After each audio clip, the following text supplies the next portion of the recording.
lumbar. Tingin mo. Balik picture lang mo lang sir. Ito yung ano. Okay lang.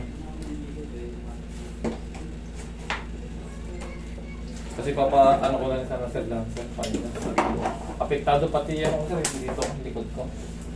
Pari andyan yung isang ano niya sir, yung result niya. Lumbar spondylosis and straightening. Sir, tagal na yan. Line of weight bearing force anterior to S1. L5 angle is decreased at 35 degrees. There is mild straightening of the lumbar lordotic curvature, probably secondary to muscle spasm. Minimal spar formation is noted in L3 vertebrae. Sir, ibig sabihin talagang matagal na to. Ano nangyayari dyan? Kulang lang kayo sa ano eh. Nakukulangan lang kayo sa mga squeezing, stretching. Okay? Kailangan ko lang dyan. Yung mga ganyan, yung mga minimal spar, nauuwi yan sa mga ano, sa osteoarthritis, sa ano. Kailangan yan, mabrit. Kumbaga matanggal na yan. So, paano matatanggal yung mga minimal spar? Sanayin nyo sa umaga, ganyan-ganyan lang kayo para matanggal yung mga spar na. Once na tumagal yan, habang umiidad tayo, lalo dumadami yung spar o lalo lumalala. So, huwag na natin hintayin yun. Pag nagkaroon ng gano'n, ibig sabihin, humihina yung ano. Tsaka magbawas tayo ng mga alat. Yung mga alat na pagkain, matatabang pagkain. Ubarin nyo na yung shoes nyo, sir. Ano ko sir, active man ako sa halos baga. Tuwing araw-araw akong mag-jogging. Yan. Pero Tinubukong kayo ng ganyan. Sa mga ano yun. Kasi, ang inano kasi sa akin, ang sabi na ng doktor, kasi baka sabihin niya na normal lang daw sa amin mga militarya kasi bugbog daw sa training. Kita nyo si sir, bukod sa kasi yung mga nagre-receive kayo ng mga mabibigat eh, Oo. karga. Oo. Ayan, ang ibig sabihin kasi ng spar, paghina ng mga edge ng buto o sa mga, kunyari, nakatag ka, pagbagsak mo, mabigat. Yung kumbaga may karga ka, tumalong ka. Itong mga to, napipirat yan. Ang nakalagay sa'yo, spondylosis, di ba? Okay. Spondylosis. Ano ba ibig sabihin ng spondylosis?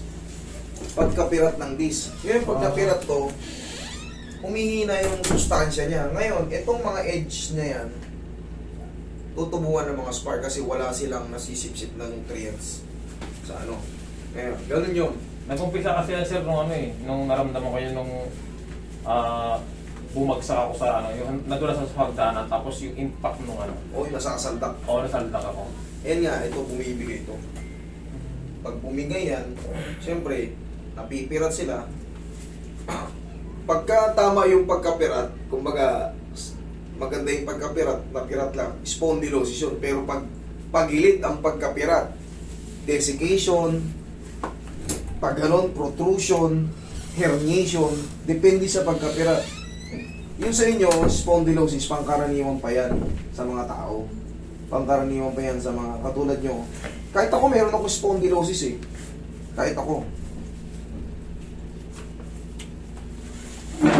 Pero siyempre, nagtitraining kayo, pero yung mga ganun-ganun, meron ba kayo?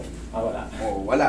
Okay, yun ang tuturo sa inyo. Mga stretching lang sir. Yun ang ituturo sa inyo. Jumping jacks eh. Ganyan yung mga ano nyo eh, sa normal.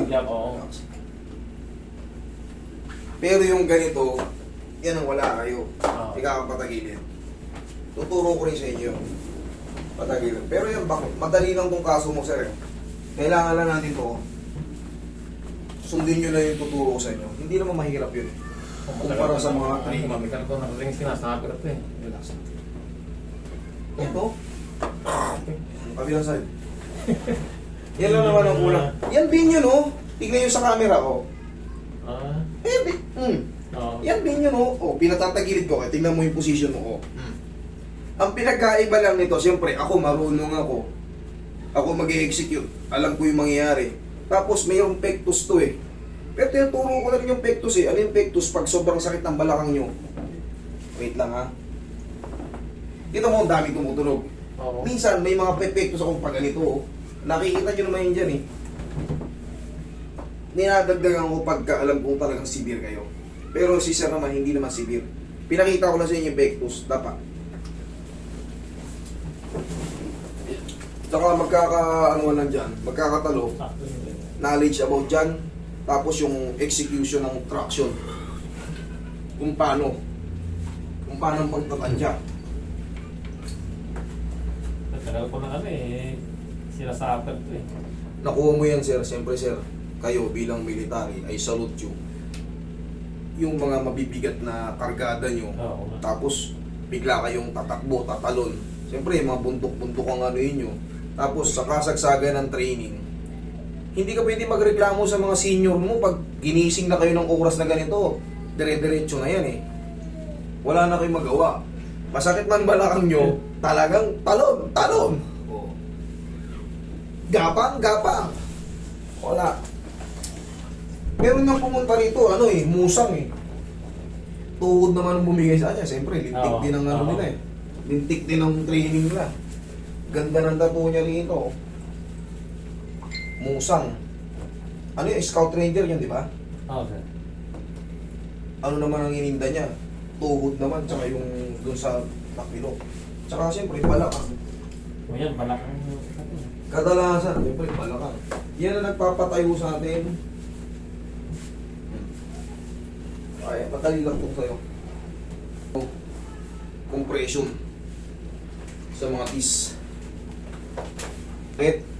Nakukulangan ka ng nakukulang, kumbaga nagre-react lang yung mga muscle spasm. Oo, yung muscle.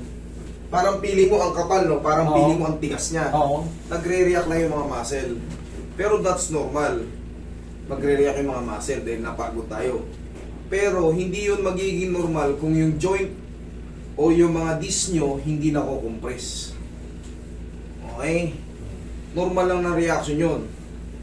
Pero ang sagot lang dyan, ayan o, ganyan o. Massage. Pero mahalaga pa rin yung may adjustment. Malaking bagay yun.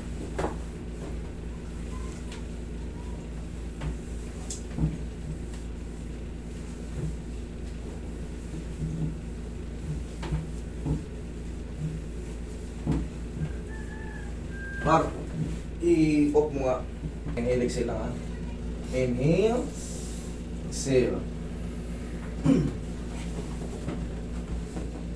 Diyan ka lang muna sir.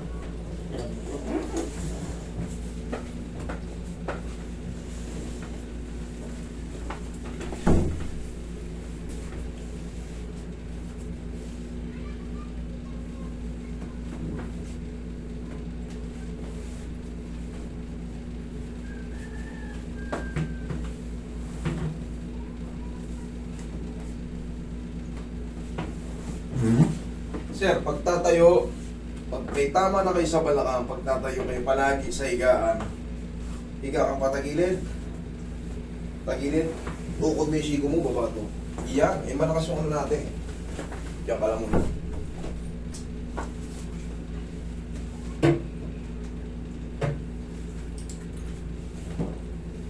Tignan mo kung gaano kagaang yung katawan mo ngayon. Tapos, yung ituturo ko sa iyo, ganun lang din yun, nakita mo naman, di ba?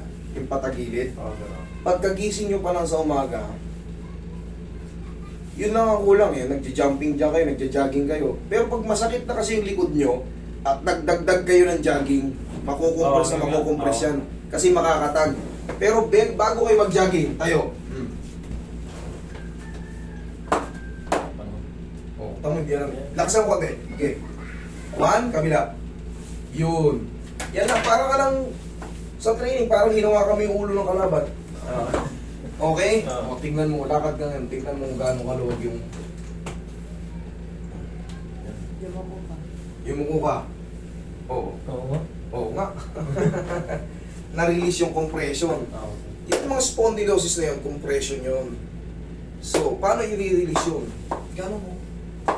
Okay? Pero, siyempre, ang kulang yung traction. Ako na gumagawa nun. Pero yan ngayon, sir, maluwag na yung ano yan. Okay? Paano ko rin sana ito sir yung ano? Ano na siguro pag Tunanon, hindi ko pa tunanon. Meron din pala rito. Okay, sige, relax lang. Paano ka makakahawak ng mortar niyan pag... Yun. Ayusin na natin yan. Pag-agis mo ng granada yan, malapit lang. Hindi mo maagis. Pag nag-jumping niya ako, hindi ko mayangat ng ano. Oo nga eh. Wait lang. Kaya nga eh, semi-frozen eh. Semi-frozen eh. Kita nyo naman, ginaangat. Kita lang. Pero yan, madali lang yan. Kaya natin yan. Kaya natin yan.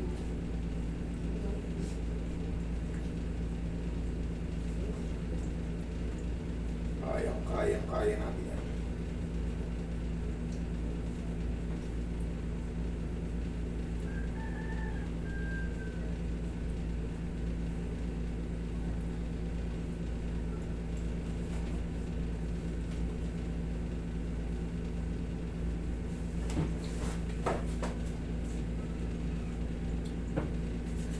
Nawala nga yung ito. Nawala.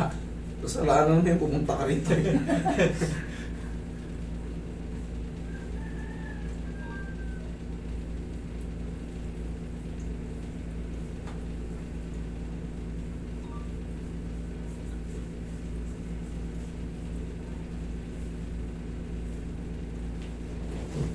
Naglalagotokan yung buto sa likod eh. Dami, di ba? Last na to. Thank you. Hindi pwede pantalon. Hindi yan. Ano ba talon? Ano po bang masakit sa atin? Yes, ah. Tingnan mo. Ngayon ka mag-jumping jack. Kanina di maangat eh. O ngayon pa. Oo, okay na. Oo, wala na. Okay? Okay, sir. Huwag lang maligo sir hapon na ngayon ha. Bukas na. Pwede na bukas, sir. Mamayang gabi, kung ano, maglinis lang tayo ng private natin yun lang. Pero kasi nireset ko yun. Pwede. Huwag lang magbasa ng todo. Okay? Thank you.